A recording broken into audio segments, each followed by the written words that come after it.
It's Meet Me at the Diner this afternoon, live from Sharp Facets Gallery, and we are ready to talk about the United Way, the Pacesetter program, the kickoff for it, raising money, and of course, Johnathan Graves is here with us this afternoon. I'll come back and do his introduction in a second. But also Denise Manley is here. She's president and CEO of United Way of Greenwood and Abbeville. How are you doing today, Denise? I'm doing great, thank you. And how's everything over there at United Way? Very busy. It's campaign season. Campaign season. Takes a lot of dollars to help all these agencies, doesn't it? It does, a lot. That's what we do every year. We raise a lot of money, give a lot of money away. Yeah, okay, all right, well that sounds good. We're going to talk a little bit about how agencies get their money and this type of thing. But now we have the head of the Pacesetter group here that is going to be raising money for the United Way. He also was recognized as a Connect Young People Under 40 star. He is also the stats guy right here at Emerald High School football. And when he's not doing all these other things, he does work in communications at Greenwood School District. So how are you doing today, Johnathan Graves? I'm doing great. Hands in preseason form. I'm ready to kick off this Pacesetter campaign, which we've already done, and obviously ready to get started on some Emerald High School football later on this Friday night. So looking forward to it. Just as an aside, how do you think Emerald's going to do this year? I don't want to get into too much detail because I know y'all got Coach Mack and Rob Gilchrist, the illustrious Rob Gilchrist, on Monday, but Emerald's going to be good this year. They've got a lot of returning stars coming back, and I think that the state has done them a disservice by ranking them 31st in the state, if I'm not mistaken. So I think they're a lot better than that, and should be another exciting season. Well, maybe they can sneak ahead then because they were lower graded than what they should be. Maybe that'll happen. Yeah, I think they, like I said, the prognosticators have doubted them a little bit, and I think they're going to show these people, especially with some of their four-year seniors coming back, some of these star players coming back for their last season. I think Emerald's going to be a force to be reckoned with in that new region that they're moving to. Wow. Okay. Well, there you go. You heard it right here on WCRS. But let's talk a little bit about the Pacesetter program. Denise, what is the Pacesetter program? The Pacesetters are companies and organizations and agencies who step up to say we will help set the pace for the overall campaign. So they conduct their campaigns earlier than the community campaign does, which is later in the fall.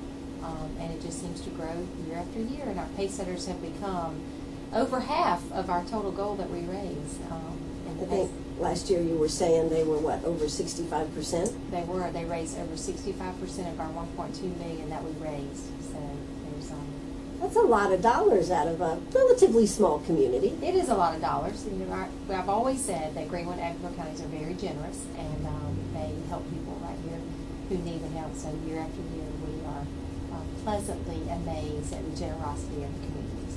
And of course, by doing that, that means that you're able to help that many more agencies. We are. We have our partner agencies that participate in our investment process and apply for funding for programs within their agencies.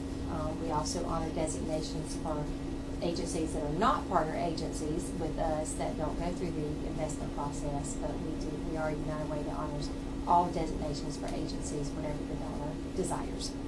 Now, one of the things I think people are always interested, how does an agency get funds from United Way? It's not just they put in for it, they ask for it, and okay, they get it.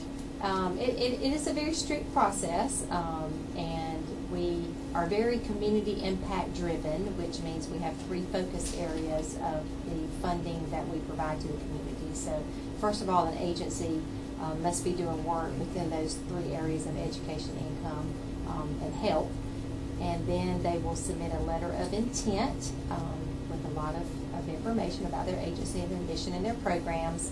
It goes to a committee of the board, and then the board will vote to approve them to take the next step, which is produce about 20 to 25 documents. We make sure you're paper driven. We make sure that our agent the funding that we provide the agencies they're viable 501c3s. With governing policies and procedures that need to be in place to make sure that the money's helping where it's supposed to. And not only that, I know you go out and you do visits to the organization. You really go in and check it all out. It's not just a turn in some paper and get approved. No, the agencies applying for funding for our program, it's very important that we note we do not provide funding to agencies. We provide funding to programs. And we have about 45 volunteers that go out in the spring. It's about a 2 to 3 month volunteer service time. Johnathan is one of those investment volunteers. Yes. And they do site visits to the programs and the agencies, and then they actually review the investment application and score it and evaluate it. It's very detailed, but we're being good stewards of our donors' dollars. Absolutely. Well, you know, does this mean that the dollars have been going up even in this down economy? We definitely went down back in 2008 and 2009, and we lost some funding due to various things. Economy definitely played a huge part, but some industries may have closed or they were bought out by other individuals or companies, investment firms. So we've had to shift. We've been on a slight upturn the last few years, very slowly, right? But we've been on a slight upturn, so it's been good. Well, now, Johnathan, what is the pressure that is being put on you? How many dollars do you want to raise for United Way this year? Well, our goal this year is $1.25 million, which that was set by our campaign co-chairs. When you weren't there. No, I was. I'm going to say that I might have been at the meeting. Maybe I just missed that part of it. But David Bell, County Bank, and then Phil Vickery, Capsugel plant manager, were actually, those two are the community campaign co-chairs for this year. They came up with that goal. And I guess the pressure on me is really, you know, with Denise, like she was saying, the pace setters raised 65% of the overall goal of last year, and that's what we're shooting for this year, and we're hoping to exceed that a little bit with the thing we have and with the excitement and enthusiasm that the companies are already showing for it. So I guess that's the real pressure on me, is to be, the best cheerleader that I can be for the companies, and just to get out there and show them that I'm enthusiastic about it and that I'm really willing to help them in any way I can to help them raise those dollars. Now, what is the theme for this year? It's Live United, Win United, of course. I'm a sports fanatic.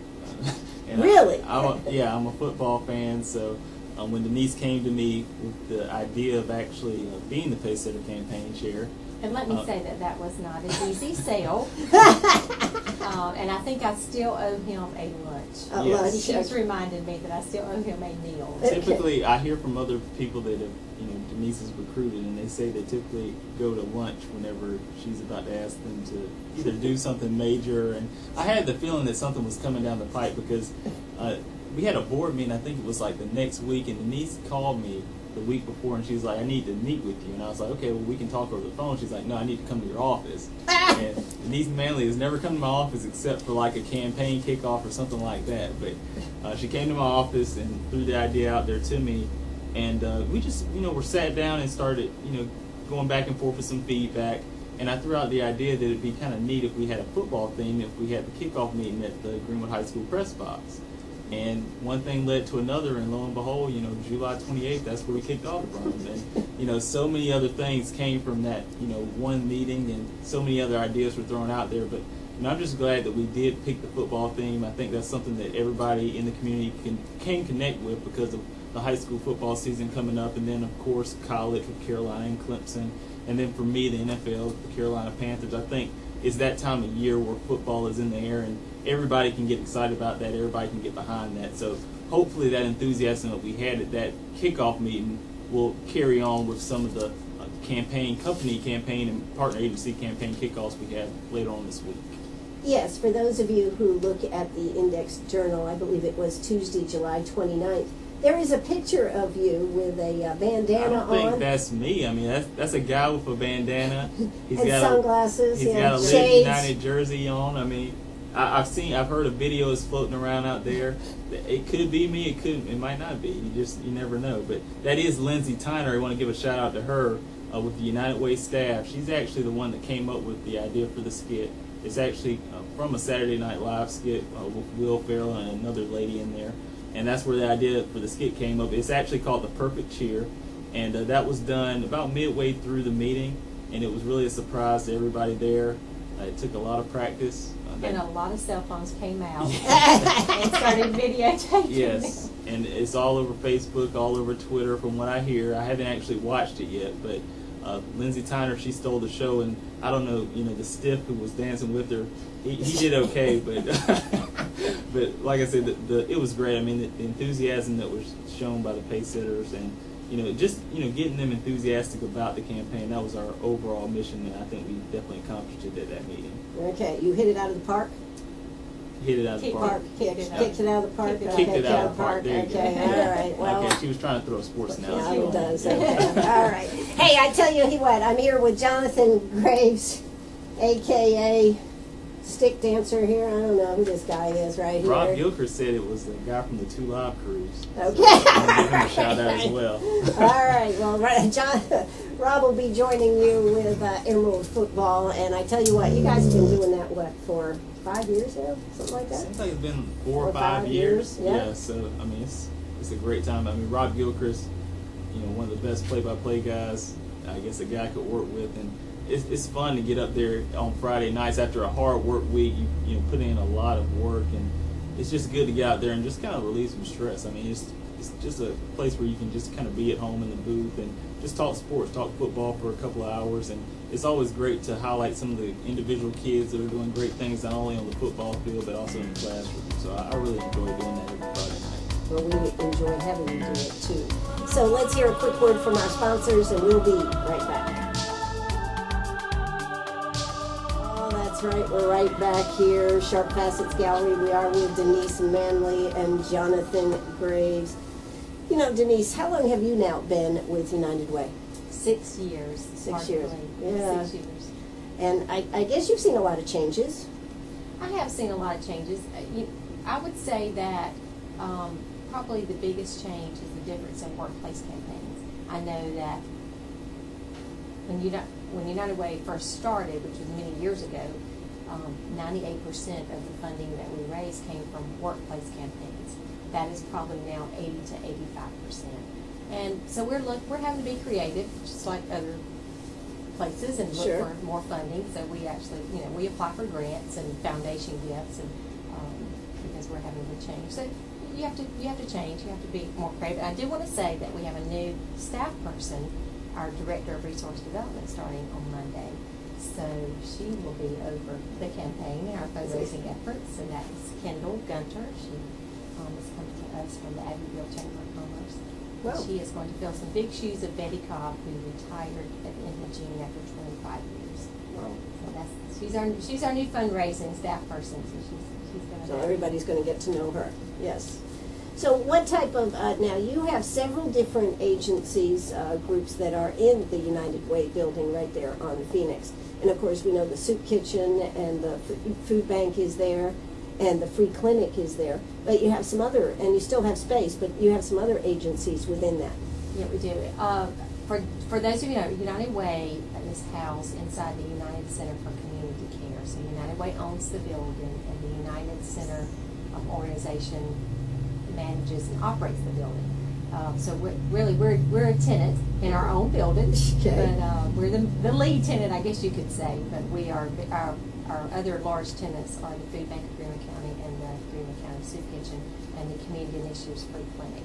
Most of the traffic coming into the building is visiting those agencies, but also located is the Greenwood County Community Foundation, which is new to the area, about 3 years now, and they're upstairs. Meg's house actually has a satellite office in our building where they do some counseling and some outreach separate from their shelter services. We also have yes, we have the South Regional Healthcare has a Lakelands Cares Access Health program that is trying to meet the needs of the underinsured and uninsured folks, and they're upstairs as well.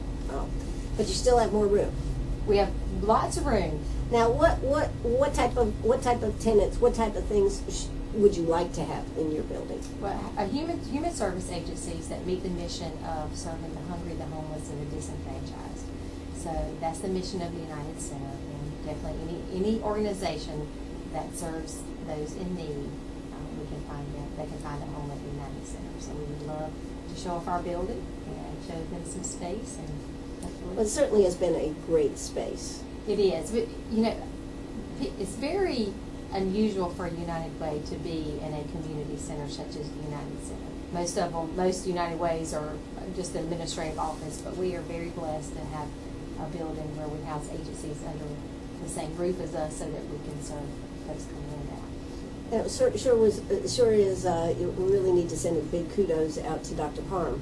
Dr. Jack Parham, it was his vision. It's actually been a vision of several community leaders for over 20 years, and he is the man that helped it come to fruition about 6 years ago. So I started with United Way in May of 2008, and we moved in June of 2008. So it's been there 6 years, but Dr. Parham is definitely the visionary behind the United Center.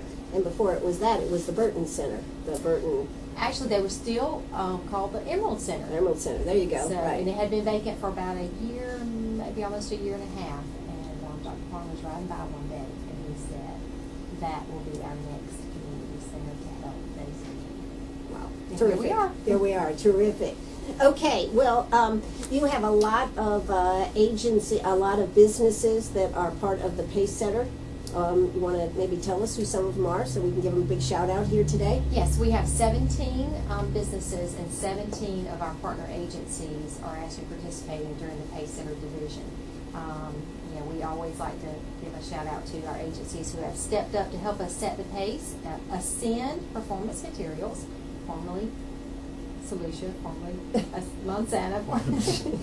It's got a long history in this community. History in the There community. you go. Yeah. Bank of America, Belk, CPW, Capsagel, County Bank, Eaton Cooper. Used to be Cooper Power Industries. Now they were bought out by Eaton. So we have to say Eaton Cooper, Eaton Hydraulics, and Eaton Electrical. Well, there you go. That's a large employer though in this area. Very large, very large. When you put them all together, And right? they have actually, I don't think people realize that Mr. Joe Eaton actually founded the very first United Way. I didn't know that. Yes. There you So go. that's why That's they a have nice, such United Way a tribute. long history. Yeah. But then the companies continue as Elliott Davis, which I might have a little inside track on that. You might. My husband is the operating shareholder there. Greenwood Genetic Center, Greenwood Metro, Greenwood Municipal Federal Credit Union, Park Sterling Bank, Red Seal Measurement, which used to be Itron, which used to be Neptune. Something like that, yeah. Something, yeah. SBF, North America, and South Family Foundation. Those are our participating companies and businesses. Well, you really need to give a big shout out because they do try to get all the employees involved, and that's where the dollars come from. So it's a big deal to be one of those Pace Center companies. It is a big deal, and whether you have South Family Foundation who has 3, or you have Eaton Electrical who has 800, every Pace Center company is helping us set the pace and helping Johnathan reach his goal.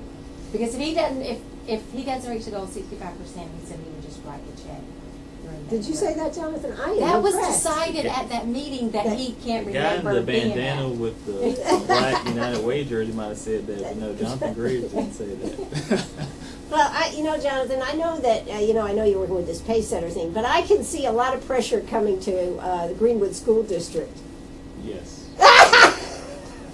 In the communications division here, I can see you communicating quite regularly. Oh yeah, absolutely. So, but yeah, we're going to kick off our campaign, later on. So, we're not a Pace Setter company, Greenwood Right. School District 50, but we do kick off our campaign. So I help to lead that one as well, and that one typically kicks off in probably the middle of October, somewhere in there, and then we try to run it into probably about December when we cut it off. But typically, we've met that market, which is $62,000, and we've met it probably for the last 3 or 4 years straight. So that's another added layer to this because there's even more pressure on me when it comes to getting enthusiastic about that campaign and also reaching the goal to hit our mark with that. So Through Jonathan's leadership with the Greenwood District 50's campaign, we have been recognized nationally with United Way of America during our educational division.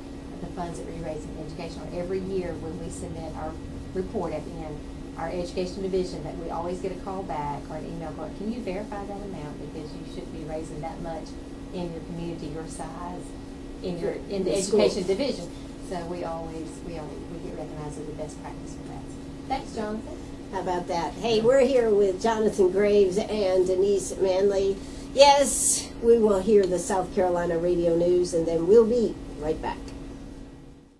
Arg, are you a pirate or a pack rat? Do you have a vacation of a lifetime sitting in the attic? Or a college tuition hung on a wall? Or is a fabulous retirement hidden in your jewelry box? Bring those items to Sharp Facets Gallery. We can establish value and buy from you or sell for you. And so ends another chapter at Sharp Facets Gallery, 72 Bypass, and on the web, sharpfacets.com. All right, hey, we're back here. I was just getting details about this dancing that Johnathan Graves was doing there with, that's right, with, he's the campaign chair, and he was with Lindsay Tyner, and I understand if you go on Facebook or any of these YouTubes, you're bound to find him everywhere. He's also on Twitter, so you can follow him on Twitter, too. What's that? At JJizzle1985 is my Twitter handle. So, yeah, definitely everybody who's listening right now, go ahead and follow me. Follow him. Yeah, you put out some interesting comments, just for the record. Yeah. Oh, yeah. I put out an interesting one right before I came on the air. So that's right. I want everybody to go check that out. Absolutely. And we're doing a video, so, who knows what you'll see in the video with Johnathan here, too. And, of course, we have Denise Manley. What else should we be talking about United Way? Getting everybody excited about the fact that it's time to raise money. And also, I think a good subject is how important it is for United Way to succeed. Well, we want everybody to come out to the Jamboree, which is coming up on August 14th. That's the Greenwood High School Jamboree. We're going to be out there, going to have a huge presence. We're going to involve all the cheerleaders right there at the front gate, and they're also going to be throwing out some Live United footballs during the game. We're going to be passing out some information items of things that people need to know about the community campaign coming up. And then I'll also be once again on the radio doing some live air talk about the game, and then also about the Pacesetter campaign and the community campaign. And we're just going to have a good time out there, so we want everybody to come out there and enjoy the fun with us is what we're hoping to do. So absolutely. But Denise, why is United Way important? Why is raising these dollars so important? Well, first of all, our partner agencies are the backbone of what we do. So our partner agencies that we raise funds for, really most of them do not have the capability to go out and raise all the funding that they need. We encourage them to do fundraising on their own, but they're partnering with us because they have a need in the community that needs to be addressed and that fits within our impact area. But a lot of times, I say when I ask people, what do you know about United Way? Oh, you raise a lot of money. You give it back out. But we really are so much more than that. We're about raising awareness about needs in the community or areas that we have gaps in that we need to fill. We have some community outreach initiatives of our own, such as like our VITA program, which is our volunteer income tax assistance program. That sure has grown. That has really grown. We have won a best practice for that as well through the IRS. And oh my God! I know through the IRS they commended you. It's an IRS certified program, so all of our tax preparers are IRS certified. And last year we did 2,144 tax returns. Wow! Bringing in over $2 million into the community, but it's, by getting refunds. By getting the refunds, and I say it is not just about filling out somebody's tax return for free. It's about educating that person on that $3,000, $4,000, $5,000 refund. What can they do to better improve their life and their family's life so that they're not having to seek emergency services, in the next month or the next month. So financial stability is a huge... You mean you don't want them to go out and just blow it? No, let's not go buy that big flat screen TV. Let's pay an extra month's rent, or let's pay some down on that credit card bill. Sure. So financial stability is a huge initiative of United Way, and that's a huge gap of services, agencies that are just not here in the community to fill that gap. So that's a big part of what United Way does, amongst a lot of other things. And such as? Well, we have a early childhood education initiative. If you visit any of the parks in Greenwood, 96, and we're not 96 yet, we're trying to raise the money to get to that one.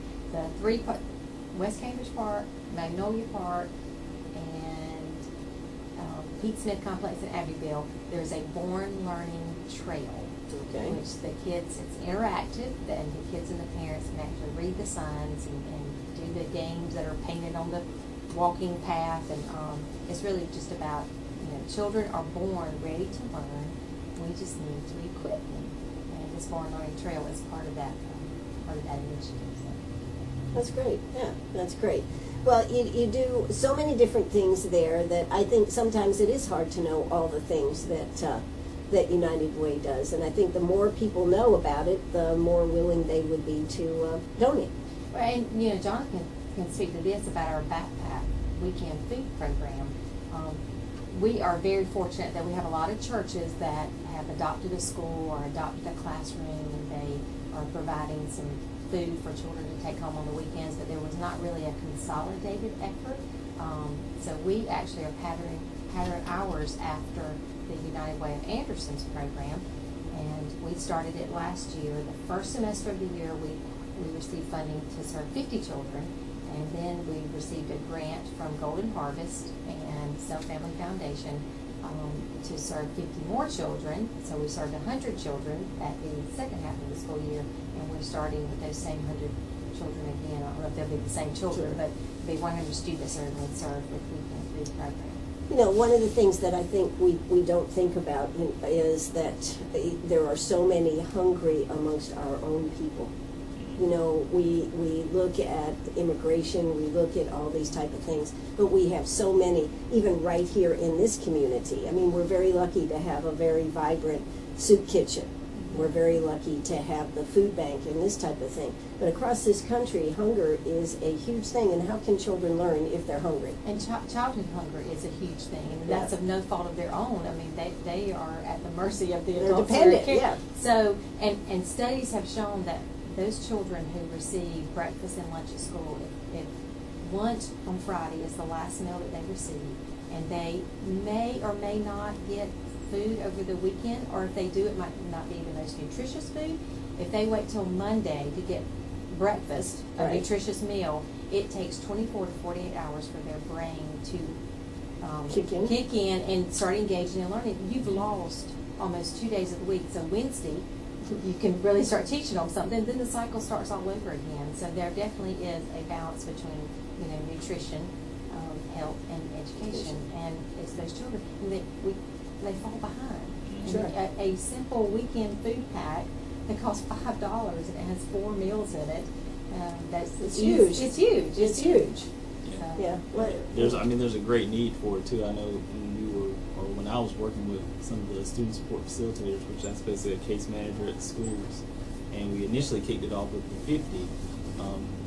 They were already calling back to me, wondering, okay, can we do more? Because there's always, there's more always students. Another child. There's always another child that is in need, or there's always another family that could definitely benefit from it. Brothers and sisters in the same family who might, really benefit from it. How does this work, Johnathan, if you've got one child going home with a backpack of food for them? I mean, that's a good question, because I think when we actually initially started this with the 50, the student support facilitators actually determined if it would all go to like a family. If there were some brothers and sisters in that one family, then that's who the 8 or 9 for that school would go to, if that makes sense. Because it wouldn't be right to send food for one child and have 2 or 3 others with no food coming in. And I give credit to them on determining and designating which students would benefit more, and if there was a family, making sure that all the kids in that family actually benefited from the snack pack program. Sure. And I do want to say that we have several churches that, and in fact I just got off the phone with one the other day, and we were comparing our notes and actually complementing our programs to make sure. But one thing we want to do is make sure that we're not duplicating. Yeah. We can spread it out and even serve more children, because I know last year when we started it, I contacted Johnathan. I said, how many children could we serve? 1,000 easily. And I was like, okay, well, we're going to start with 50. Because I will say that one goal of ours, and Johnathan and I, when we were talking through this, is that we didn't want to start that child with a weekend food program and then halfway through the year go, we're going to stop. So we committed to the 50 all year long so that we can ensure that they were getting proper nutrition. Now, what happens during vacations, Johnathan? during vacations, I believe, if I'm not mistaken, that y'all provided us with a little bit more than they actually would need, so that would actually take them through the vacation. Through the holiday break, Through the holiday, right. break or Thanksgiving break or spring break, but the effort actually ceased during summertime. So, Right.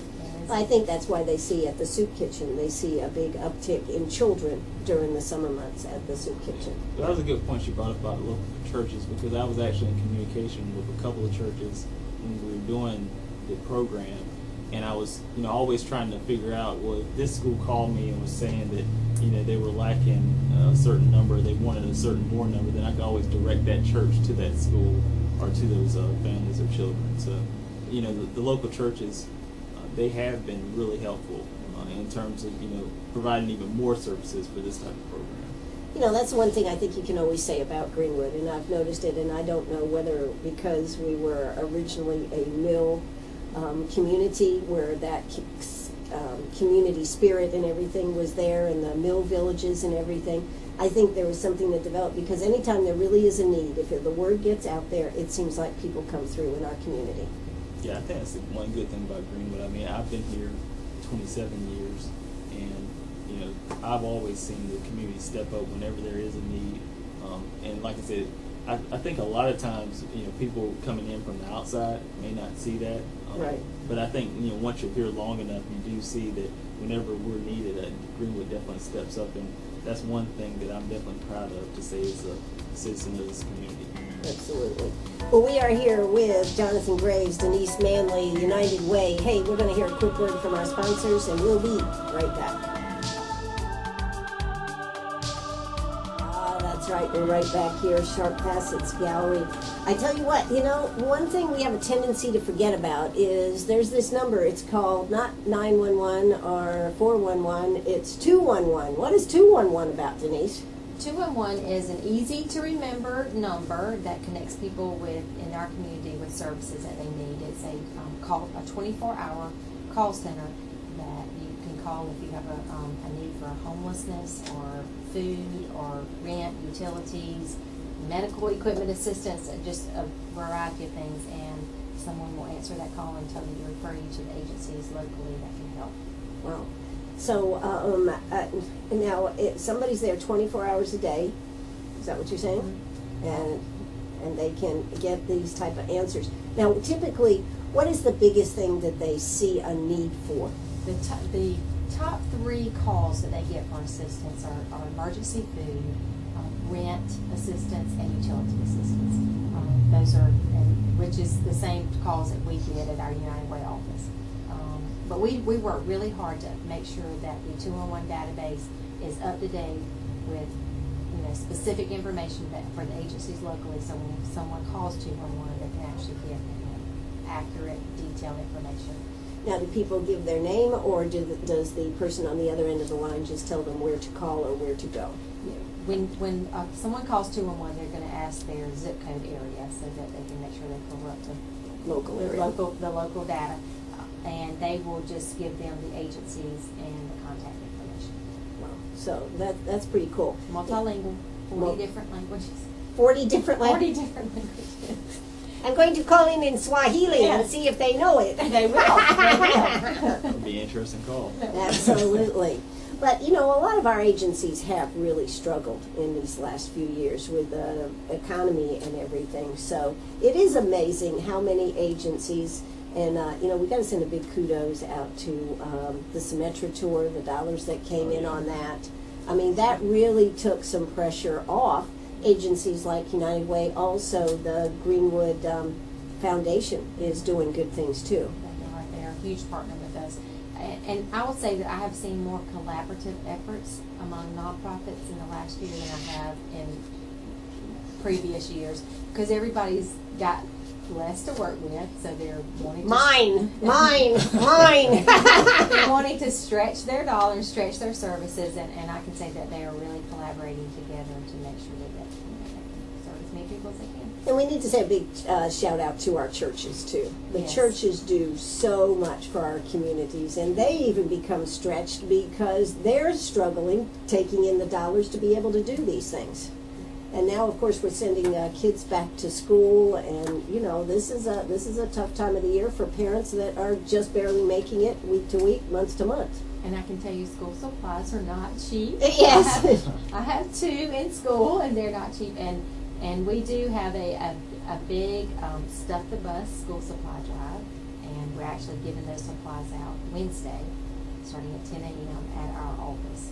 Okay. And the students will actually, we have 4 corporate sponsors: Fuji, Ascend, Covidian, and Greenwood County Community Foundation. I hope I didn't leave anybody out. And they actually gave funds to purchase book bags, and we have probably 15 companies do school supply drives for us. And our goal is to serve 1,000 children. Wow. Last year we did 650, and we have almost 1,000 book bags. And they will actually get the entire school supply list. How about that, Denise? That's pretty awesome. It is.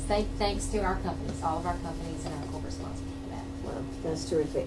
Well, I understand that you're also doing a documentary is coming here August 26th on a Tuesday. What's going on with that? August the 26th, Tuesday at the Greenwood County Library, 8:15. Come on and register and get some coffee, and then from 8. Aroma Coffee. Aroma's Village Coffee. Aroma's Village Coffee is our coffee sponsor. Thank you, Ada Velez, owner of Aroma's, and she's also a United Way board member with Johnathan. Yes. So there's a documentary called When the Bow Breaks, and it focuses on child literacy in South Carolina. And we're actually condensing the documentary down a little bit, so we won't see it in its entirety, but about 15-20 minutes of it, and then we'll have a few educational speakers, and we'll be out by 9:15. That's right. But South Carolina Education Oversight, University of South Carolina produced the documentary. Documentary. That's it, Yeah, I right? think And so they gave this video to all the United Ways and encouraging us to. It's just to create awareness about the importance of child literacy, because I can tell you, if you get a child early and you teach them how to read, it is going to impact their grades, their attendance in school, their graduation rate, and will keep them out of crime. Absolutely. It's a highly acclaimed film. We've actually had some educators in our district who have actually gone to some conferences. I've heard from some other educators in some other districts, and they've seen this film and they really speak highly of it. So I'm glad that it's making its way to Greenwood. I'm glad United Way is providing this film to us, and hopefully we'll have a good participation out there to actually see it. That's going to be at the Greenwood County Library Tuesday, August 26th. Registration and coffee at 8:15. Comments and video 8:30 to 9:15. So you are going to be, it's so important. And, we talk about K4, we talk about all these different things, but I think parents can do so much to get kids on the right track early. So that's what we've seen. Now, Johnathan, how's the school year shaping up since you're the communications director there? How's school shaping up? It's starting off good. We're actually going to have our open a school program on August 15th, and that's where all our employees come back, and we're going to be at Emerald High School. Got a lot of surprises planned for this year, and just a lot of great things going on. We've got technology, which is taking big focus in our district. That's going to be at the forefront this year. And then we've got some new teachers that are coming in. We're actually having our new teacher welcome on next Monday. Mm-hmm. And we're inviting all the new teachers who are coming into our district to come there and learn a lot about the district. So, it's just an exciting time of the year. The students are going to be in there in a couple of weeks, and the schools are going to be filled again, and the excitement's just going to be running wild with the kids and then the staff as well. So it's just one of those times of the year that you really get excited about. That's right. So school is starting. The Pacesetter program for United Way is kicked off. Jonathan's going to raise how much money here? Are you going to inspire people to give to United Way? I believe the number I said was we raised 65% for Pacesetters last year. So the overall goal is $1.25 million. Which, if somebody can write us a check today to get us to that amount, that would be awesome. 750, 800,000. Yeah. That's all? That's all. Yeah, okay. Yeah. Well, they're going to be looking for unique ideas, and I know you've got a lot of plans this year since it's a football theme, right? We do. We have some incentives that we're going to be giving out to our pace setters, and that's going to be actually at the celebration we're going to have on September 24th at Emerald High School. So we went to Greenwood High to kick it off, and we're going to close it out at Emerald in Viking Country. We're going to be at the new gymnasium, And that's going to be a great time, too. We're going to have some great speakers at that one. Hopefully Coach Mack will come and give us some words to kind of close us out for the year. But, some of the incentives are going to be some, local area high school football tickets, some Carolina Panthers preseason tickets, and then also some tailgating packages from some of our local restaurants. So we're looking to do it big this year, and I think we're off to a good start. Live United, win United. Johnathan, when I first met you, you were telling me how you wanted to go off and become a sports writer, I do believe it was, or broadcast sports for the Panthers. Wasn't that right? That's right, yeah. That's right? That's my favorite team. Yeah. Well, what have you found being here in Greenwood and getting involved the way you did?